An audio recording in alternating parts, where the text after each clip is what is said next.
सुप्रभात। अवाध गति, अवाध गति। ये जीवन लीला कब समाप्त होगी कौन जाने, और जानने की आवश्यकता भी क्या है।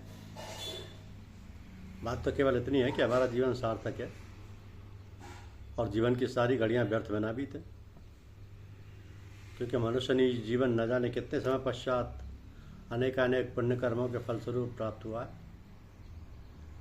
ऐसा ना हो कि पासा पलट जाए और हम मनुष्य जीवन से भी हाथ धो बैठे एवं फिर हमें पुनः मनुष्य जीवन प्राप्त ना हो।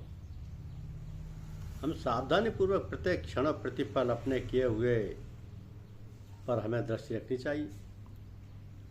अपने लक्ष्य तथा अपने इष्ट को अपने अपलक दृष्टि से निहारते रहना चाहिए।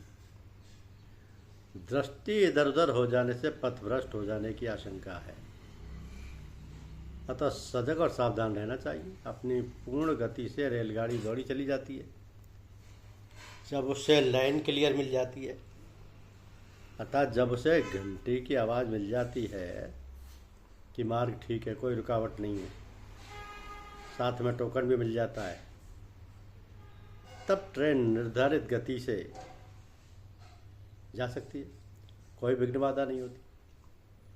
इसी प्रकार हमारे जीवन की गतिविधियों को नियंत्रित करने के लिए हमारे अपने धर्मों के नियम और संयम हैं, जिनको देख समझकर हम अपने को सावधान रखते हुए धर्म गुरुओं और पथ प्रदर्शकों के आदेश अनुसार चलने में सक्षम हो जाते हैं।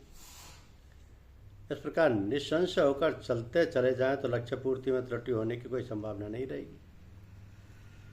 इन सब बातों को दृष्टिगोचर रखते हुए हमें अपने मन और संयम पर नियंत्रण रखना बहुत आवश्यक है।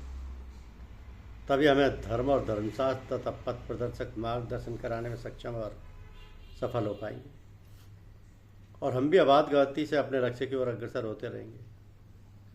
तो साधन, भजन, पूजन, जप, तप, ध्यान, धारणा इत्यादि सारी बातें सब मन को, अंतःकरण को नियंत्रित और वश में करने के लिए होती हैं, और ये सारी क्रियाएं किसी अनुभवी गुरु, महात्मा, साधु, सन्यासी से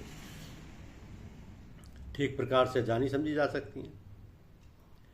तो वस्तुतः उनकी अधीनता में रहकर ये करना चाहिए। ऐसा ना हो कि किसी ढोंगी, ठग, साधु, महात्मा के चक्कर में फंसकर हम अध्यापतन की ओर चले जाएं।